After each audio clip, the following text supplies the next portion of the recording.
حدیث میں آتا ہے کہ نبی صلی اللہ علیہ وسلم فرمایا علی آپ کی وجہ سے دو گروہ گمراہ ہوں گے، ایک آپ کی محبت کی وجہ سے، وہ آپ کو مقام اور مرتبے کے لحاظ سے آپ کو بہت زیادہ بڑھا دے گا،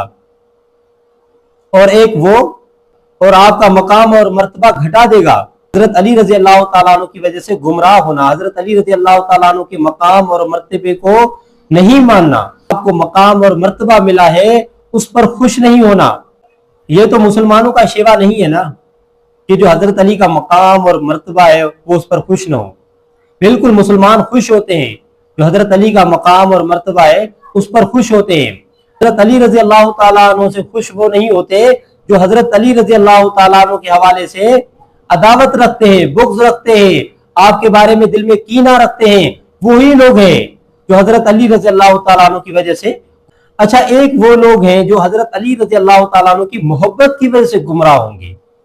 یعنی جو حضرت علی کا مقام اور مرتبہ ہے اس کو بہت ہی زیادہ بڑھا دیں گے۔ کیا آج آپ لوگوں کو یہ نظر نہیں آ رہا ہے؟ ہمارا عقیدہ ہے کہ علی نبیوں سے افضل ہے، کہ ہم مولا علی کو انبیاء سے افضل مانتے ہیں۔ ہمارے نبی کے بعد اگر کائنات میں کوئی صاحب فضیلت ہے تو علی۔ کہ حضرت علی رضی اللہ تعالیٰ عنہ کو انبیاء علیہ السلام سے بھی بڑھا دیا، جبکہ حضرت انبیاء علیہ السلام کا مقام اور مرتبہ بہت ہی زیادہ ہے۔ جو یہ کہتے ہیں کہ حضرت علی رضی اللہ تعالیٰ عنہ نبی علیہ السلام کو چھوڑ کر باقی تمام انبیاء سے افضل ہے، کیا حضرت علی رضی اللہ تعالیٰ عنہ انبیاء سے افضل ہے؟ تو یہ گمراہی نہیں ہے کہ آپ نے حضرت علی رضی اللہ تعالیٰ عنہ کو انبیاء سے افضل کر دیا، اور اللہ تعالیٰ نے جن کے بارے میں قرآن مجید میں یہ فرمایا وَكُلًّا فَضَّلْنَا عَلَى الْعَالَمِينَ، اور ہم نے ہر ایک کو جہان والوں پر فضیلت دی۔ غیر نبی کو نبی پر فضیلت دینا اور نبی کے مقام اور نبیوں کے مقام اور مرتبے کو کم کرنا، گھٹا دینا، اور غیر نبی کو ان سے افضل کرنا، یہ کفر ہے، اس میں کوئی گنجائش نہیں ہے۔ یہی لوگ ہیں جو نبیوں سے حضرت علی کا مقام اور مرتبہ بڑھا دیتے ہیں، جس کے لیے کوئی سند نہیں ہے، جس کے لیے کوئی روایت نہیں ہے، جس کے لیے کوئی گواہی نہیں ہے، اپنی طرف سے یہ عقیدہ اور نظریہ بنایا ہوا ہے، تو اپنی طرف سے ہی تو گمراہ ہوں گے نا، اپنے عقیدے اور نظریے کی وجہ سے تو گمراہ ہوں گے۔ اب نبیوں سے افضل ماننا حضرت علی رضی اللہ تعالیٰ عنہ کو، کوئی بندہ گمراہ ہو جاتا ہے، مرتد ہو جاتا ہے، کافر ہو جاتا ہے، تو یہاں پر سنگ نہیں لگ کے آتے اس کو کہ سر میں 2-3 سنگ لگ کے آ جائے، وہ پتہ چل جائے کہ وہ بندہ جو ہے نا بھی کافر ہو گیا ہے۔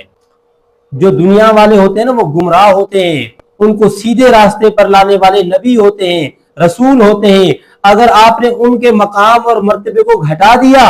اور علی کے مقام اور مرتبے کو بڑھا دیا تو اس سے بڑھ کر کوئی گمراہ نہیں ہے، اس سے بڑھ کر کوئی بندہ کافر نہیں ہے، کیونکہ رسولوں کے مقام اور مرتبے کو اس نے گھٹا دیا۔ ہمارے نبی صلی اللہ علیہ وسلم جب دنیا میں آئے تو کیا عالم تھا؟ دنیا میں کفر تھا، گمراہی تھی، ظلم تھا۔ رسولوں کا مقصد یہ ہوتا ہے دنیا میں آنے کا کہ اندھیرے کو ختم کر کے روشنیاں پھیلائیں۔ دنیا میں رسول اور نبی کے آنے کا مقصد یہ ہوتا ہے کہ دنیا میں اندھیرا ہوتا ہے، کفر ہوتا ہے، ظلمت ہوتی ہے، اور اس کو ختم کرنے والے نبی اور رسول ہوتے ہیں جو اللہ کا دین اور شریعت لوگوں تک پہنچاتے ہیں، ان کی صحیح رہنمائی کرتے ہیں۔ ان سے بڑھ کر کون ہو سکتا ہے؟ جس کو اللہ منتخب کرے، جس کو رب العالمین منتخب کرے کہ میں نے ان کو جہان والوں کے اوپر فضیلت دی ہے، اور آج کا یہ منکر اٹھ کر یہ کہتا ہے کہ علی کو تمام انبیاء سے فضیلت ہے سوائے نبی علیہ السلام۔